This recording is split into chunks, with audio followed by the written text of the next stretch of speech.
I think I'll start this video by saying that I've had the worst year in business. 2024 was my worst year.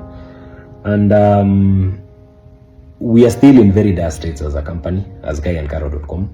Welcome to Kenya Alpha Media, your number one trending news channel, entertainment, gossips, rumors.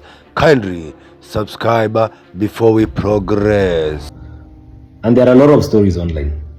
I mean, I've been taken to court. We've been unable to deliver vehicles on time. And these are things that honestly really hurt me.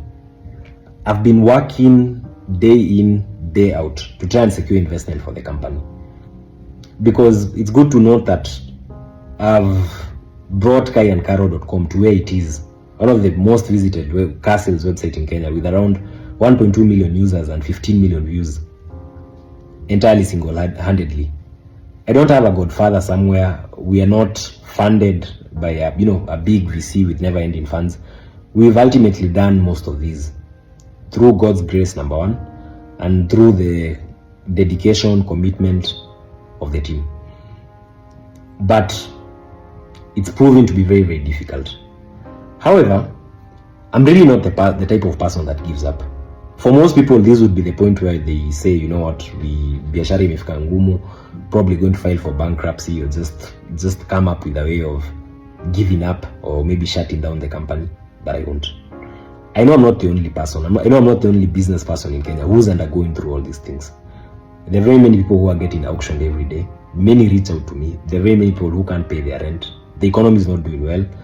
And as a young person, 28-year-old, running one of the biggest car sales platforms in Kenya, it's also made us a lot of enemies. To those who can see through the noise, you can clearly see there's quite a persistent amount to paint us in bad light, to sabotage our brand image. But these things are not going to make me give up. And the next step for us is basically going global. And this is how we intend to do that. So past few weeks, past few months, we incorporated a company in the USA. And this corporation in the USA is going to carry the vision of GuyandCaro.com. GuyandCaro.com is not just about selling cars. GuyandCaro.com is a lifestyle. It's an app that will control the entire customer life cycle. I want you to buy a car on GuyandCaro.com for 300,000 shillings, 400,000 shillings.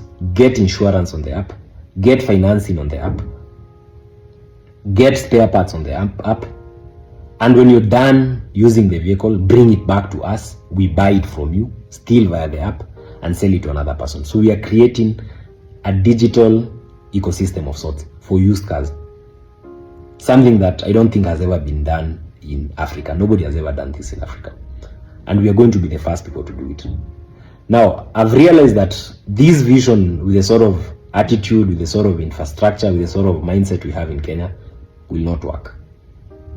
So that's why I decided to incorporate the company in the US. And now we are going to open our company to any investor. Any person who wants to invest in GuyandCaro.com can now do it. You will not be investing in a Kenyan company. You will be investing in a company in the US, regulated by American laws, regulated by American, operating under the American system, with a global approach. And if we scale,